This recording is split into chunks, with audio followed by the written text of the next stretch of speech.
మనము కూడా వారి విధంగానే దేవునితో నడవాలి అనేటువంటిదే ఈరోజు అంశము.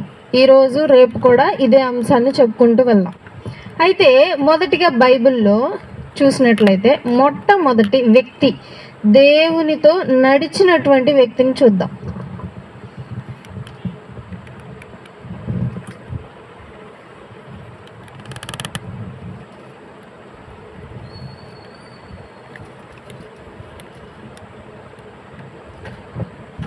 ఆదికాండము 5వ అధ్యాయము 22 నుండి 24 వచనాలు. ఆదికాండము 5వ అధ్యాయం 22 నుండి 24 వచనాలు. హానోకు 65 ఏండ్లు బ్రతికి మెతూషలను కనెను. హానోకు మెతూషలను కనిన తరువాత 300 ఏండ్లు దేవునితో నడుచుచు కుమారులను కుమార్తెలను కనెను. ఎన్ని వందల ఏళ్ళు బ్రతికాడిన అంటే 300 ఏళ్ళు. అప్పట్లో ఎలాగ బ్రతికేవాళ్ళు? హయ్యెస్ట్, బైబిల్లో హయ్యెస్ట్ బ్రతికిన వ్యక్తి, ప్రపంచంలో హయ్యెస్ట్ బ్రతికిన వ్యక్తి మెతూషల. ఆయన 964 సంథింగ్ 54 బ్రతికాడు. ఆయన కిందే ఉంటుంది ఆయన గురించి కూడా మెతూషల. తర్వాత హానోకు దినములన్నీ 360 ఏండ్లు, 360 ఏళ్ళు ఆయన బ్రతికిన దినాలు. హానోకు దేవునితో నడిచిన తరువాత దేవుడు అతని తీసుకుపోయెను గనక అతడు లేకపోయెను. అంటే ఏంటి అర్థం? ఇప్పుడు సపోజ్ ఎగ్జాంపుల్గా ఎవరింటికన్నా వెళ్ళి అమ్మ పలానా ఆయన ఉన్నాడా అంటే ఆయన లేడమ్మా అంటారు. లేడమ్మా అంటే అర్థం ఏంటి చెప్పండి? లేడమ్మా అంటే అర్థం ఏంటి? ఎక్కడ లేడని? ఇంట్లో లేడను, లేకపోతే బయటకు వెళ్ళాడను, ఆ విధంగా లేడు అన్నదానికి అర్థం. అయితే ఇక్కడ కూడా ఆయన దేవునితో నడిచెను కాబట్టి ఆ విధంగా ఆయన కొనసాగుతూ అతడు లేకపోయెను అంటే అర్థం ఏంటి? సరే ఇంట్లో లేడు, ఎప్పటికన్నా వస్తాడుగా, వస్తాడు. సరే రాలేదు, అప్పుడేంటి అర్థం?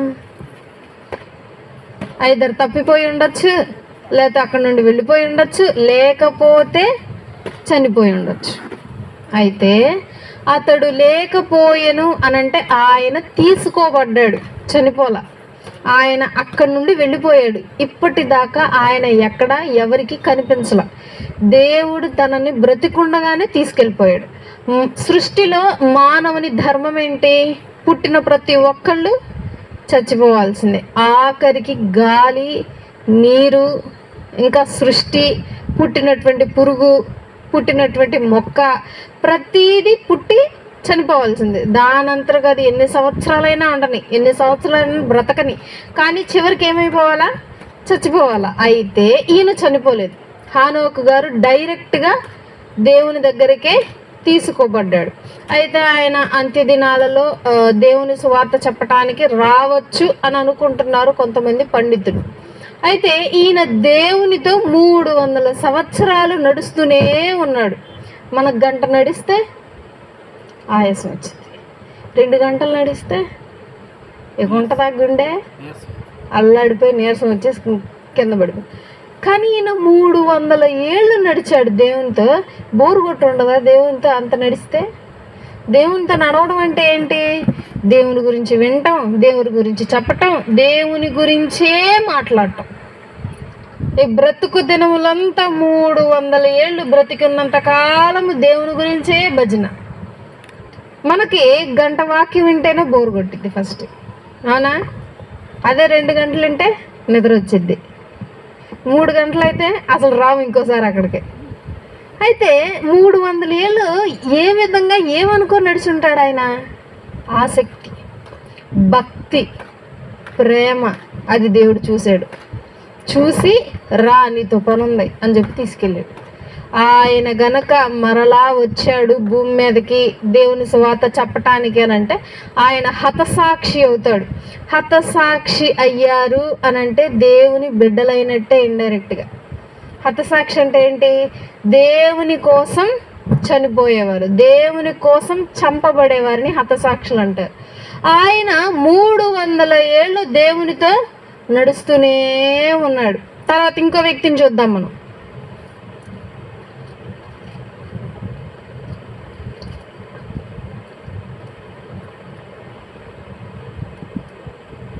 ఆదికాండము 6వ అధ్యాయము 9వ వచనం. నోవాహు వంశావళి ఇదే. నోవాహు నీతిమంతుడును తన తరములో నిందారహితుడనై ఉండెను. నోవాహు దేవునితో కూడా నడిచిన వాడు. ఈ నోవాహు ఎవరు? నోవాహు గారు జలప్రళయంలో బ్రతికినటువంటి మొట్టమొదటి అండ్ చివరి మానవుడు. ఈయన కుటుంబం ఎంతమంది? ఈయన భార్య, ఈయనకు 3 పిల్లలు, షేము, హాము, యాపేతు, 3 మగపిల్లలు. ఆ 3కి ఇంకో 3 భార్యలు, ఒక్కొక్కరికి ఒక్కొక్క భార్య, 3, మొత్తం 8 మంది. దేవుని కోపం వచ్చింది. ఈ సృష్టిని అనవసరంగా చేశాను, ఈ మనుషులను అనవసరంగా చేశాను అని చెప్పి బాధపడ్డాడు, చిరాకు పడ్డాడు. ఆ సమయంలో ప్రపంచం అంతా చూస్తున్నాడు అంట దేవుడు, ఎవరైనా ఒక్కళ్ళైనా నా మాట వినేవాళ్ళు ఎవరైనా ఉన్నారేమో అని చెప్పి. అప్పుడు ఎవరు కనిపించారు దేవునికి? నోవాహు, వారి కుటుంబం కనిపిస్తే అప్పుడు దేవుడు వారితో మాట్లాడాడు. అయ్యా, నేను త్వరలో జలప్రళయాన్ని రప్పిస్తున్నా. 40 రాత్రులు 40 పగళ్ళు, అంటే 40 రోజులు ఆ వర్షం కురుస్తుంది.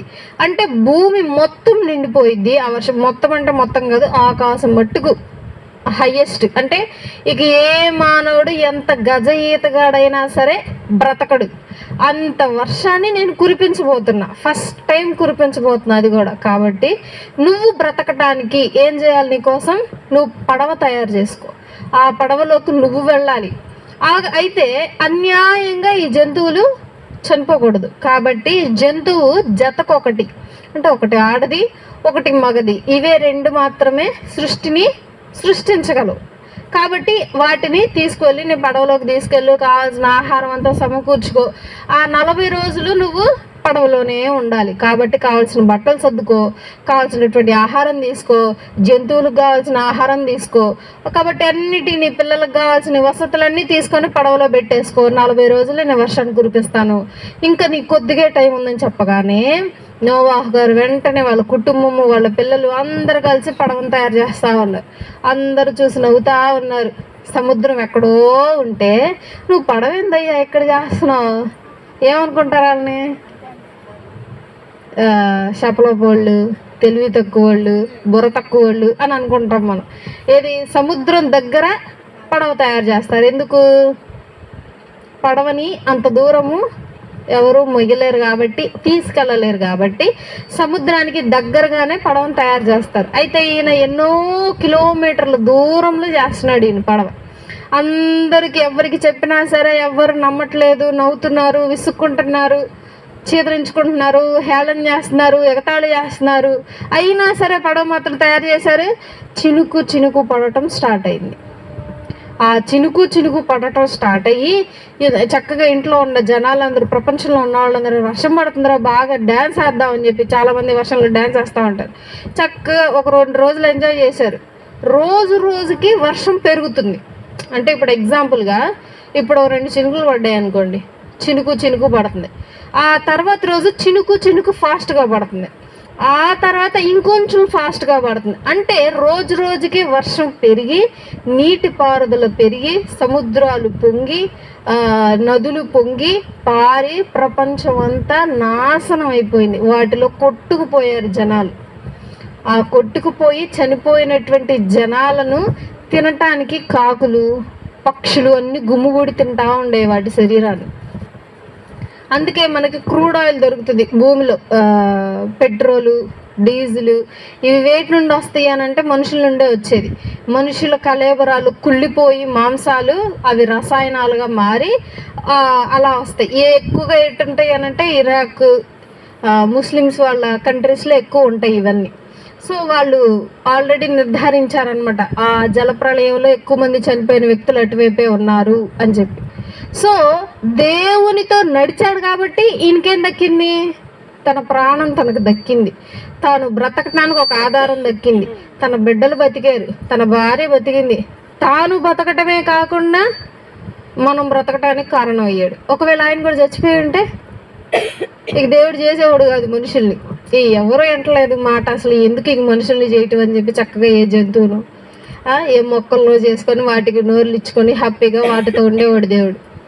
కాబట్టి దేవునితో నడిచినటువంటి ప్రతి ఒక్కరికి దేవుడు ఏదో ఒక ఆశీర్వాదం ఇచ్చాడు.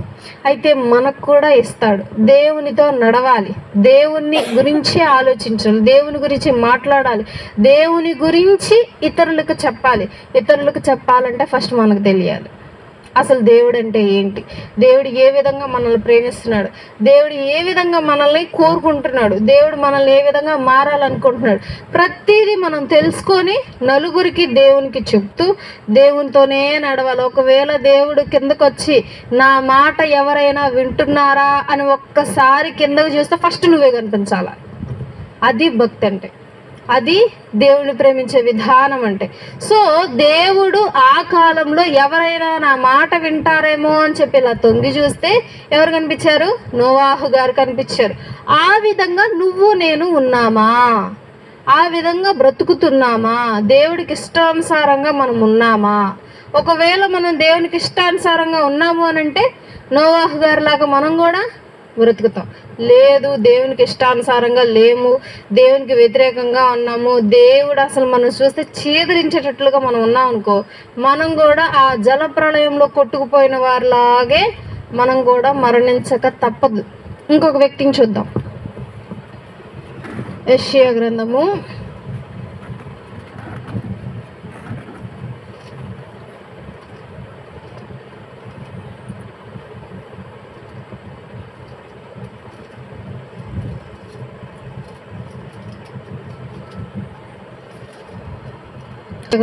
4వ అధ్యాయము. దోకాలో దిగిరి, దోకాలో నుండి బయలుదేరి రెఫాదీములో దిగిరి, అక్కడ జనులు త్రాగుటకై నీళ్లు లేకపోయెను. ఇదంతా మోషే గారి గురించి చెప్తా ఉంటారు. ఈ మోషే అహరోనుల వలన తమను తాము సేవల చెప్పున ఐగుప్తీయుల దేశంలో నుండి బయలుదేరి వచ్చిన ఇజ్రాయేలీలను చేసిన ప్రయాణం ఇది.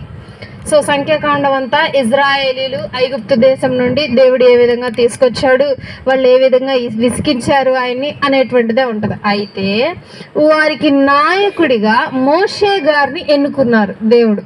మోషే గారిని ఒక చక్కగా గొర్రెలు మేపుతా ఉంటాడు. ఆయన కొండ మీద మేపుతా ఉంటే ఒక పొద మండుతా ఉంటుంది. మండుతా ఉంటే ఏంటి పొద మండుతుంది అంటే మంట వస్తుంది కానీ పొద ఏం కాలిపోవట్లేదు, బూడిద అవ్వట్లేదు, ఆకు కాలట్లేదు, ఆకు మాత్రం పచ్చగానే ఉంటుంది కానీ పొద మాత్రం మండుతుంది ఏంటి అని చెప్పి దాన్ని చూడటానికి దగ్గరకు వెళ్తా ఉంటే దేవుడు మాట్లాడతాడు. ఇదిగో ఇజ్రాయేలీలు నా ప్రజలు బాగా భారం అనుభవిస్తా ఉన్నారు, వారిని కొడుతున్నారు, హింసిస్తున్నారు, కాస్త దయచేసి నువ్వు వెళ్ళి వారిని అక్కడి నుండి విడిపిస్తావా అని అంటాడు. ఏది దేవాది దేవుడు ఒక ఆఫ్టర్ ఆల్ ఒక మానవుడిని ఏమని అడుగుతున్నాడు? కాస్త సహాయం చేస్తావా అని అంటున్నాడు. ఏది మానవుడిని దేవుడికి చేత కాదు, నువ్వు కాకపోతే ఇంకొకళ్ళు. దేవుడు రాళ్లతో కూడా పనులు చేయించుకోవాలి. అయితే ఒక మానవుడి దగ్గరకు వచ్చి అయ్యా ఈ పని చెయ్యయ్యా అని అంటే మోషే గారు లేదు నేను చేయను, ఎందుకు నాకు నత్తుంది, నేను నత్తితో మాట్లాడాను అనుకో అక్కడ ఉన్న ప్రతి ఒక్కరు నవ్వుతారు, అది సహజం కదా. నత్తితో మాట్లాడిన ప్రతి ఒక్కరు మనం చూసి నవ్వటం సహజం. సో నన్ను చూస్తారు, గేలి చేస్తారు, ఎగతాళి చేస్తారు, కాబట్టి నేను వెళ్ళానంటే వెళ్ళనయ్యా అని అంటాడు. లేదు లేదయ్యా నీ నోటికి నేను ఉంటా తోడుగా అంటే, సరే నేను ఒక్కడిని వెళ్తా, నాకు భయం అయ్యా అన్నాడు. వాళ్ళు సరే నీకు భయమా, నీ సహోదరుడు ఉన్నాడు కదా అహరోను, అతన్ని తోడుగా ఇస్తాను వెళ్ళు అంటే నేను వెళ్ళను అని సాకులు చెప్తావు అంటే, పిల్లాడు ఏ విధంగా సాకులు చెప్తాడు? కొట్టుకెళ్ళరారా నాయన అంటే నేను వెళ్ళను అంటాడు కాసేపు, ఆడుకోవాలంటాడు కాసేపు, చదువుకోవాలంటాడు కాసేపు, కాలు నొప్పి అంటాడు, నడువు నొప్పి, నేను వెళ్ళానంటే వెళ్ళనంటాడు. అయితే ఏ తల్లిదండ్రులైతే తమ బిడ్డలను ఇది చెయ్యయ్యా అని బుజ్జగిస్తారో ఆ విధంగా దేవుడు ఎట్లా బుజ్జగిస్తున్నాడు? నా ప్రజల దగ్గరికి వెళ్ళి నువ్వేం చేయాలా? వారిని అక్కడి నుండి నడిపించాలా. ఎందుకు? అతనే ఎందుకు?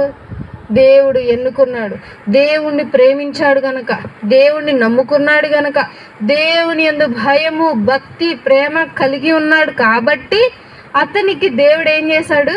దిగి అయ్యా నా మాట వినయ్యా అని చెప్పి నచ్చ చెప్తున్నాడు. అయినా వెంటలా నేను వెళ్ళనంటే వెళ్ళనయ్యా, నీకేం అర్థం కావట్లేదు, నీకు ఇప్పుడు బాగానే ఉంటుంది, అంతమంది దగ్గరికి వెళ్ళి నేను మాట్లాడాను అనుకో, నన్ను నమ్మరాళ్ళు, నన్ను నమ్మకుండా రాళ్ళు వేసి కొట్టి చంపేశారనుకో, ఎవరయ్యా బాధ్యత, నేను వెళ్ళనంట. అప్పుడు కోపం వచ్చింది దేవుడికి చివరి. ఇప్పుడు కానీ నువ్వు వెళ్ళలేదనుకో నీ సంగతి నేను చూస్తా అంటాడు దేవుడు. సరేనయ్యా వెళ్తానని చెప్పి అప్పుడు ఆయన బయలుదేరి ఇజ్రాయేలీని ఐగుప్తు దేశంలో నుండి విడిపించి కానాను దేశానికి తీసుకువెళ్తాడు. కాబట్టి మనం ఇక్కడ చూసిన ముగ్గురు వ్యక్తులను గమనిస్తే దేవుని నడిచిన వెంటనే అయితే దేవుడితో నడిచినటువంటి ఈ ముగ్గురికి ఎక్కడైనా హాని జరిగిందా? విన్నవారిలో ఎవరికైనా హాని జరిగిందా? ఫస్ట్ హానోక్ గారు దేవునితో 300 ఏళ్ళు బ్రతికి ఆయన ఎక్కడికి వెళ్ళిపోయాడు? దేవునితో చనిపోకుండానే ఆయన లేవనెత్తబడ్డాడు. ఇంకొక ఆయన ఎవరు? మనం చూసినటువంటి వ్యక్తి నోవాహు గారు. అందరూ జలప్రళయంలో కొట్టుకుపోతా ఉంటే ఈయన మాత్రం పడవలో సురక్షితంగా ఉన్నాడు. మూడో వ్యక్తి మోషే గారు. ఈయన ద్వారా ఒక దేశాన్ని, ఒక సామ్రాజ్యాన్ని దేవుడు నిర్మించాడు. ఇప్పుడు వీరు దేవునితో నడవటం మూలంగా వీరు నష్టపోయారా, లాభ పొందారా? మోషే గారు ఆ విధంగా ఆ నాయకత్వం చెయ్యబట్టే మనం ఇప్పుడు ఆయన గురించి చెప్పుకుంటున్నాం. ఆయన పేరు ఎంతో మంది పెట్టుకుంటున్నారు వారి బిడ్డలకి. ఆయనలాగా జీవించాలని ఎంతో మంది ఆశపడతా ఉన్నారు. సో దేవునితో నడిచిన ప్రతి ఒక్కరూ దేవుడు ఆశీర్వదించాడు. అదే మానవులతో నడిస్తే, ఇప్పుడు సపోజ్ ఎగ్జాంపుల్గా పిల్లలు ఉంటారు, ఆసక్తిగా హీరోని చూసి హీరోలాగా స్టైల్గా ఉంటాం, హీరో మాట్లాడినట్టుగా మాట్లాడటం, హీరోలు ఏ ఆహార పదార్థాలు అయితే అలవాటు చేసుకుంటారో వాటిని అలవాటు చేసుకోవటం, రాజకీయ వ్యక్తులు ఉన్నట్లుగా మనం కూడా ఉండాలన్న విధంగా మార్చుకోవటం. అంటే మనుషులను పోలి ఆ విధంగా నేను కూడా ఉండాలి, ఆ స్టైల్గా నేను కూడా ఉండాలి, ఆ విధంగా మనుషులను మార్చుకుంటున్నారు. అప్పుడు నీకు నష్టమా, లాభమా? ఆ విధంగా నడిస్తే నష్టమే కదా. సో ఇది మానవులకు ఎవరికి అర్థం కావట్లేదు. దేవునితో నడిచిన ఎవ్వరూ సిగ్గుపడలేదు, అవమానపడలేదు. కొంతమంది నేను అబ్బాయిలు చూస్తూ ఉంటాను, ప్యాంట్లు ఇక్కడికే వేస్తారు, కిందకి పైకి పెట్టరు, కిందకేసి లోపల ఉన్న అండర్వేర్ కనిపించాలి బయటికి. అదేంటది? అప్పుడు అలా కనిపిస్తే స్టైలు. జుట్టు ఉంటుంది, కలర్ వేస్తారు, ఓ పక్క ఏమో ఒక కలర్ వేస్తాడు, ఇంకో పక్క ఇంకో కలర్ వేస్తాడు. చూసినోడికి ఎట్ట ఉంటుంది? మనకు ఎట్ట ఉంటుంది చూడగానే, ఏంది రేడు ఎట్టున్నాడు, ఎద్దు చండాలంగా బఫూన్ లాగా ఉన్నాడు చెప్పి మనకు నవ్వచ్చు. కానీ వాడికి అదొక స్టైలు. అబ్బా నేను భలే బాగా కనిపిస్తున్నట్టున్నాను, నన్ను అందరు ఎట్టాగా చూస్తున్నాను, అదొక ఫీల్ వాడికి. అంటే మనుషులు అదొక మాయాలోకంలో, అదొక మనస్తత్వంలో ఉంటున్నారు. అదొక గొప్పలాగా ప్రతి ఒక్కరు ఫీల్ అవుతున్నారు. అయితే దేవుడు చెప్పేదేంటి? దేవునితో నడిచిన వాళ్ళే ప్రత్యేకంగా ఉంటారు. ఎప్పుడైనా సరే మీరు గమనించండి, దేవునితో నడిచిన ప్రతి ఒక్కరు ప్రత్యేకంగా ఉంటారు. దేవునితో నడిచిన ప్రతి ఒక్కరు ఆశీర్వదింపబడతారు. దేవునితో నడిచిన ప్రతి ఒక్కరికి పరలోక రాజ్యము తథ్యము. కాబట్టి మనము కూడా మనుషులను పోలి నడుచుకోకుండా, మనుషులను పోలి ఆలోచించకుండా, మనుషులతో కలిసి ఆ విధంగా మనం కూడా బ్రతకాలన్న ఆశను తీసివేసి దేవునితో నడవటం మొదలు పెట్టాలి. దేవునితో నడవాలన్న ఆలోచనను ఫస్ట్ మనము ఆలోచించటం స్టార్ట్ చేయాలి, గ్రహించాలి. దేవునితో నడిస్తేనే మనకు ఆశీర్వాదం, దేవునితో నడిస్తేనే మనకు జీవితం, దేవుడితో నడిస్తేనే మనకి బ్రతుకు అని చెప్పి బైబిల్ చదివిస్తూ ఉంది. ఇంకా దాన్ని రేపు కంటిన్యూ చేసుకుందాం. అందరి తల నుంచి కళ్ళు మూసుకున్నట్లయితే ప్రార్థన చేసుకుందాం.